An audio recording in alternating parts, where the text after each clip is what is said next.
আমাৰ LP আৰু upper primary তাৰমানে ক্লাছ 1ৰ পৰা 8লৈকে আমাৰ বড়ো, গাৰো, মাৰ আৰু মণিপুৰী এই 4টা ভাষাতে আমাৰ মিডিয়াম হিচাপে বিদ্যালয় চলি আছে আৰু ইয়াত শিক্ষক নিযুক্তিৰ কাৰণে আমি এক বিশেষ টেট পৰীক্ষাৰ আয়োজন কৰা হৈছে। বড়ো, গাৰো, মাৰ আৰু মণিপুৰী ভাষা আজি 7 তাৰিখৰ পৰা অনলাইন পৰ্টেল খুলিছে আবেদন কৰাৰ কাৰণে। পৰীক্ষাৰ তাৰিখ ঘোষণা কৰা হোৱা নাই। পৰীক্ষাৰ তাৰিখ যিকোনো এটা সময়ত ঘোষণা কৰিব। আছাম ষ্টেট স্কুল এডুকেশ্যন বোৰ্ডে এই পৰীক্ষা অনুষ্ঠিত কৰিব। মই বড়ো, গাৰো, মাৰ আৰু মণিপুৰী ভাষাৰ সকলোবিলাক ইলিজিবল কেণ্ডিডেটক আবেদন কৰিবলৈ অনুৰোধ জনাইছোঁ। নিশ্চিতভাৱে আমি আগলৈ কৰিম, কিন্তু বৰ্তমান এই বছৰ যিহেতু আমি আৰম্ভ কৰিছোঁ, আমি ৰাভা, দেউৰী, মিচিং, তিৱা আদি ভাষাৰ স্কুলসমূহ আমি অলপ ষ্ট্ৰীমলাইন কৰি ল'ব বিচাৰিছোঁ।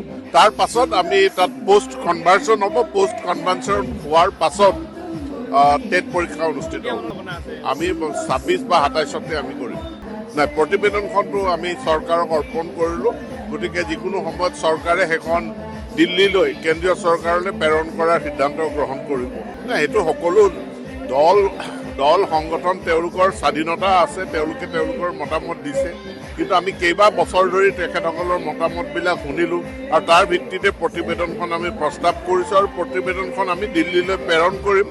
আৰু অন্য কোনো সংগঠনৰ আপত্তি বা ছাজেশ্যন যি আছে মই কেন্দ্ৰীয় চৰকাৰক দাখিল কৰিবলৈ অনুৰোধ জনাম।